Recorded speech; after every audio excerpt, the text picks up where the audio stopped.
जलवायु परिवर्तन की चुनौतियों से निपटने के लिए अंतर्राष्ट्रीय समुदाय के बीच तालमेल कैसा हो, इसे बनाने के लिए संयुक्त राष्ट्र संधि के तहत मार्च 1995 में बर्लिन में पहला सम्मेलन आयोजित हुआ था। सम्मेलन को संबोधित करते हुए संयुक्त राष्ट्र के वरिष्ठ अधिकारी माइकल जेनेक कोडाया ने कहा था कि जलवायु परिवर्तन यानी क्लाइमेट चेंज एक वास्तविक संकट है। इसका आना निश्चित है। इससे कुछ देशों का एक गुट अकेले नहीं निपट सकता, बल्कि सभी देशों को मिलकर काम करना होगा। Climate change is not a problem that can be solved by one group of countries acting in isolation. It can only be addressed successfully by the global community. संयुक्त राष्ट्र के जलवायु परिवर्तन संबंधी सम्मेलन या कॉप के पहले 30 सालों के दौरान बढ़ते तापमान के असर की वजह से करोड़ों लोग बेरोजगार होकर विस्थापित हो चुके हैं। अनुमान है कि आने वाले सालों में ये संख्या बढ़ने वाली है। तो इस हफ्ते दुनिया जहान में हम यही जानने की कोशिश करेंगे कि जलवायु परिवर्तन की वजह से बेघर हो रहे लोगों की चुनौती कितनी बड़ी। पार्ट 1 डीमा मगर मिस्चर। हमारी पहली एक्सपर्ट अमाली टावर जलवायु परिवर्तन से होने वाले विस्थापन संबंधी गैर सरकारी संस्था क्लाइमेट रिफ्यूजीज की संस्थापक निदेशक है। उनके अनुसार दुनिया की कोई जगह जलवायु परिवर्तन के असर से अछूती नहीं रही है। वो कहती हैं कि जलवायु परिवर्तन का असर दो तरह से होता है। सबसे बुरा असर गरीब इलाकों पर पड़ता है। That's what the scientists call slow onset events and sudden onset events. वैज्ञानिक किसी अचानक आने वाली विपदा या धीमी गति से प्रभाव डालने वाली घटनाओं के रूप में परिभाषित करते हैं। अचानक आने वाली विपदा से उनका तात्पर्य अप्रत्याशित तूफान और चक्रवात से है, जिससे भारी नुकसान होता है और लोग अपने घरों से विस्थापित हो जाते हैं। अब ऐसे चक्रवात और तूफान अक्सर आने लगे हैं और पहले से ज्यादा शक्तिशाली होते जा रहे हैं, जिसके चलते उनके बीतने के बाद भी लोगों का घर वापस लौटना मुश्किल होता जा रहा है। 3 साल पहले पाकिस्तान में तेज गर्मी की लहर के बाद भारी बारिश हुई और देश का 1/3 हिस्सा बाढ़ की चपेट में आ गया। इससे 3.25 करोड़ से ज्यादा लोग प्रभावित हुए और 80 लाख से ज्यादा लोग विस्थापित हो गए। इस साल पाकिस्तान के पंजाब प्रांत में बाढ़ की वजह से 20 लाख से ज्यादा लोग विस्थापित हुए और क्लाइमेट इमरजेंसी की घोषणा कर दी गई। एशिया में अचानक आने वाली आपदाओं की संख्या बढ़ती जा रही है। हमारी टावर कहती है कि मिसाल के तौर पर बांग्लादेश में कई लोग जलवायु परिवर्तन से पैदा हुई आपदाओं की वजह से साल में 1 से ज्यादा बार भी विस्थापित हो रहे हैं और घनी आबादी वाले ढाका जैसे शहरों में जाकर बस रहे। यह मकान उनकी पहुंच से बाहर है। धीमे आने वाली आपदाओं में तेज गर्मी और सूखा शामिल है। इससे लोगों की गतिविधियां बुरी तरह से प्रभावित होती है। जंगलों की कटाई बढ़ती है और उपजाऊ जमीन बंजर हो जाती है। And you're seeing a lot of slow onset events like drought, the desertification, Horn of Africa और अफ्रीका के कई दूसरे क्षेत्रों में जलवायु परिवर्तन के धीमी गति से होने वाले प्रभाव ज्यादा देखे जा रहे हैं। वहाँ सूखा बढ़ने की घटनाएं बढ़ती जा रही है। जलवायु परिवर्तन के कारणों में अफ्रीका का योगदान 4% से भी कम है। इसलिए ये बड़ा अन्याय है कि उसे इसकी मार इस दर पर झेलनी पड़ रही है। पिछले कुछ सालों में जलवायु परिवर्तन लाने वाली ग्रीन हाउस गैसों का सबसे ज्यादा उत्सर्जन चीन द्वारा हुआ है, मगर अमेरिका में इंडस्ट्रियलाइजेशन बहुत पहले शुरू हो गया था। ये गैस हजारों सालों तक पर्यावरण में रह सकती है। इस लिहाज से दुनिया में जलवायु परिवर्तन के कारणों में सबसे ज्यादा योगदान अमेरिका का रहा है। हमारी टावर के अनुसार पिछले साल जलवायु परिवर्तन के कारण पैदा हुई आपदाएं अमेरिका में सबसे ज्यादा आई है, मगर इसकी चर्चा कम होती है। हमारा ध्यान दक्षिणी ध्रुव के देशों की आपदाओं पर ज्यादा रहा है, मगर इसकी मार अब अमेरिका के साथ साथ यूरोप भी झेल रहा है और वहां भी लोग विस्थापित हो रहे हैं। आमतौर पर लोग विस्थापित होकर अपने देश के दूसरे इलाकों का रुख करते हैं। We do know more about internal displacement with respect to climate change because we've been tracking that data since हमने 2008 से अब तक स्थानांतरण के आंकड़े देखे। इससे पता चलता है कि तब से अब तक 35 करोड़ से ज्यादा लोग जलवायु परिवर्तन से जुड़े कारणों से विस्थापित हो चुके हैं, जिसका असर कई अन्य बातों पर भी पड़ता है। इससे हिंसा भी बढ़ती है। पिछले 3 सालों के दौरान इन कारणों से विस्थापित होने वाले लोगों की संख्या 3 गुना बढ़ गई है। ये बहुत बड़ी समस्या है, इसलिए हमें समझना पड़ेगा कि स्थानांतरण के कई कारण एक दूसरे से जुड़े हुए हैं। कोई अपना घर नहीं छोड़ना चाहता।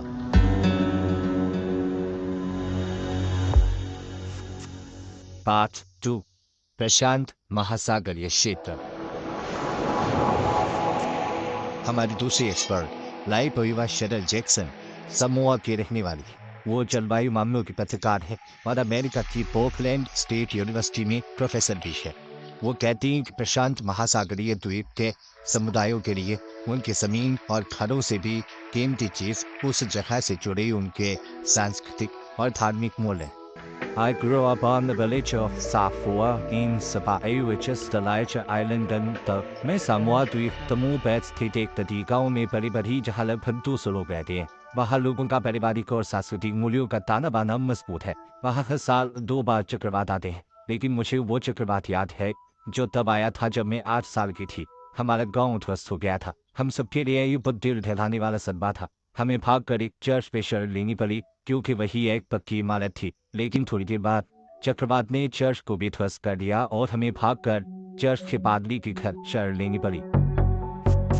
लाइपोइवा कहती है कि अब चक्रवात अक्सर आने लगे और समोआ में उगने वाली फसल का स्वरूप बदलने लगा है। मछली पकड़ने का काम भी बदल गया है। सूखे और समुद्री खारे पानी के खेतों में भर जाने से कई फसलें उगाना मुश्किल हो गया है। This is the impact on the volcanic island, the impact on atoll nations.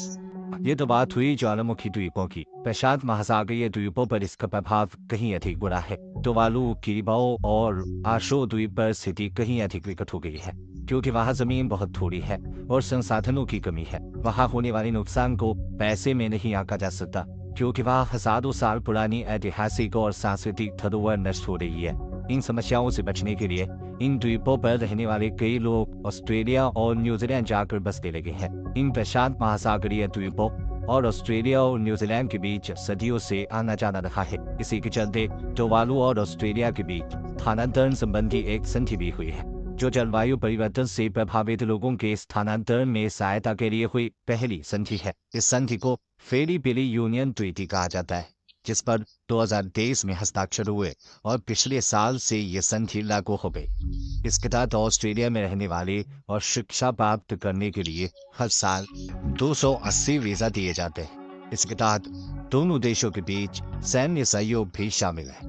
11,000 की आबादी वाले टुवालू द्वीप को सबसे ज्यादा खतरा समुद्री जल स्तर के बढ़ने के कारण डूबने से है। There have been discussions among Pacific Island nations, for instance, प्रशांत महासागरीय देश कई सालों से जलवायु परिवर्तन के परिणामों से जूझ रहे हैं। ये उनका यथार्थ बन चुका है, लेकिन इसका ये अर्थ नहीं है कि वह भविष्य में इन समस्याओं के विकट होने की स्थिति का सामना करने के लिए तैयार रहे। इस स्थिति का सामना करने के लिए फिजी और टुवालू जैसे देशों के बीच एक दूसरे को जमीन देने संबंधी समझौते हो गए हैं। प्रशांत महासागरीय देशों के नेता इस समस्या के समाधान के तरीके ढूंढ रहे हैं, लेकिन जलवायु परिवर्तन के कारण होने वाले स्थानांतरण से निपटने के लिए अभी तक कोई ठोस हल नहीं निकला है। 2017 में न्यूजीलैंड की सरकार ने हर साल जलवायु परिवर्तन से पीड़ित लोगों के लिए 100 वीजा देने की घोषणा की थी, मगर ये कभी लागू नहीं हुई। लाइपोइवा का मानना है कि ऐसा इसलिए हुआ क्योंकि इस प्रकार का वीजा देना ये मानने के समान है कि कुछ हद तक वो क्लाइमेट चेंज के लिए जिम्मेदार है। जलवायु परिवर्तन संबंधी वार्ताएं जब इस दिशा में जाती हैं तो मामला और पेचीदा हो जाता है। इसके अलावा और कौन से कारण है जिसकी वजह से अंतर्राष्ट्रीय समुदाय पलायन से निपटने के लिए मिलकर कदम नहीं उठा पा रहा है। पार्ट 3, भीतरी पक्षपात।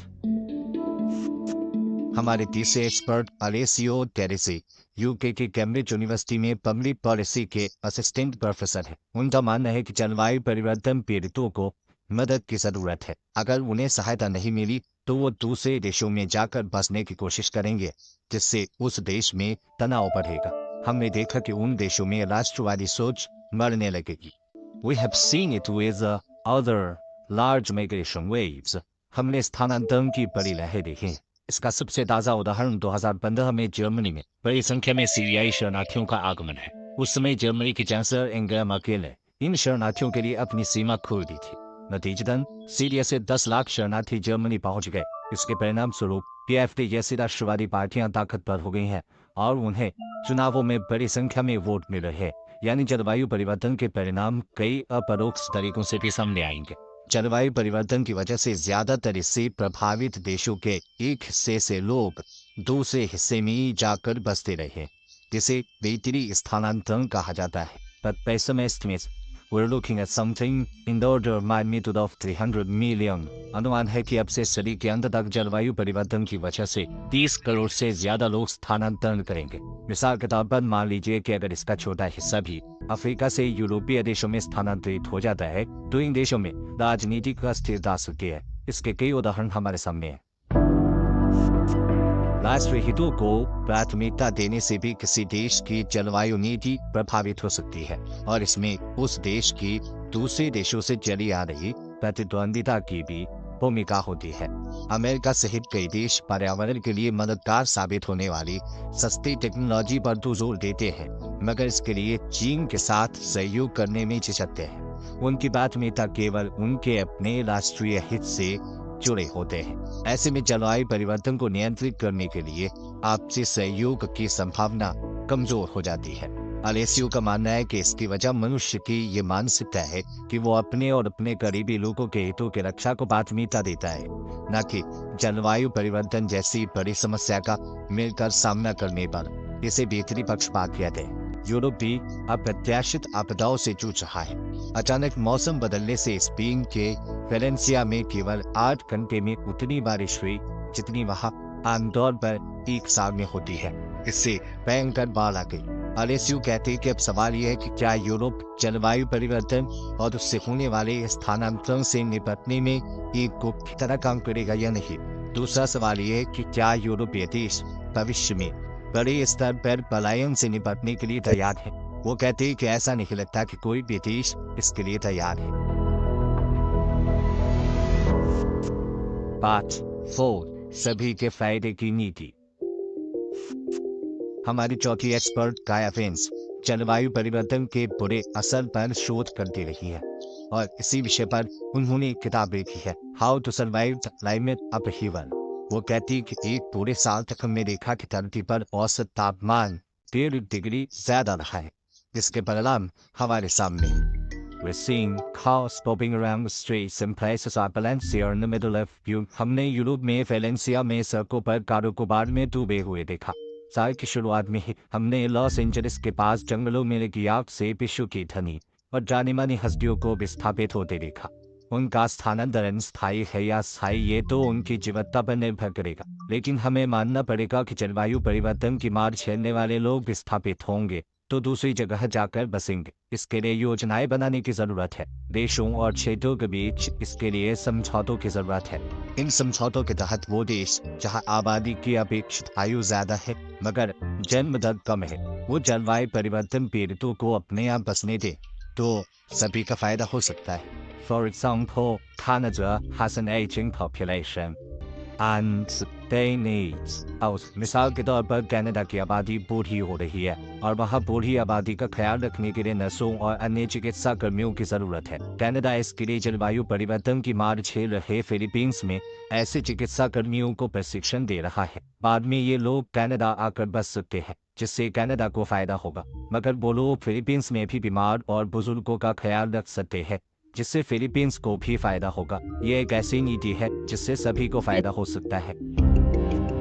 प्राकृतिक आपदाओं से निपटने के लिए संसाधनों के इस्तेमाल में अंतर्राष्ट्रीय समन्वय में भी सुधार लाने की जरूरत है। For example, it used to be that the planes that पहले जंगलों की आग बुझाने के लिए इस्तेमाल होने वाले विमानों की कमी थी, और ऑस्ट्रेलिया, अमेरिका और कनाडा इस मामले में एक दूसरे के साथ अपने संसाधन साझा करते थे। मगर जब अमेरिका के लॉस एंजलिस के पास जंगलों में आग लगी थी, तभी ऑस्ट्रेलिया के जंगलों में भी आग लगी थी, और ये देश एक दूसरे के साथ अपने विमान साझा नहीं कर पा रहे थे। पृथ्वी पर मौसम तेजी से बिगड़ रहा है, इसलिए हर सूरत में हमें मिलकर काम करने की जरूरत है। मगर सबसे पहले नेताओं को स्वीकार करना पड़ेगा कि स्थिति कितनी बिगड़ गई है। समस्या को सुलझाने की दिशा में यही पहला कदम होगा। तो लौटते हैं अपने मुख्य प्रश्न पर कि जलवायु परिवर्तन की वजह से लगातार बेघर हो रहे लोगों की चुनौती कितनी बड़ी है और दुनिया इसके लिए कितनी तैयार है। वर्तमान स्थिति को देखते हुए ऐसा बिल्कुल नहीं लगता। इसके दो कारण हैं। जलवायु परिवर्तन से निपटने के लिए पर्याप्त अंतर्राष्ट्रीय सहयोग नहीं है और स्थानांतरण को लेकर राजनीतिक व सामाजिक मतभेद है। मौसम के कारण होने वाले स्थानांतरण से निपटने के लिए दुनिया के सभी देशों को साहसी नीतियां अपनानी होंगी और जिन देशों ने जलवायु परिवर्तन में ज्यादा योगदान दिया है उन्हें इससे पीड़ित देशों की कहीं ज्यादा मदद करनी चाहिए।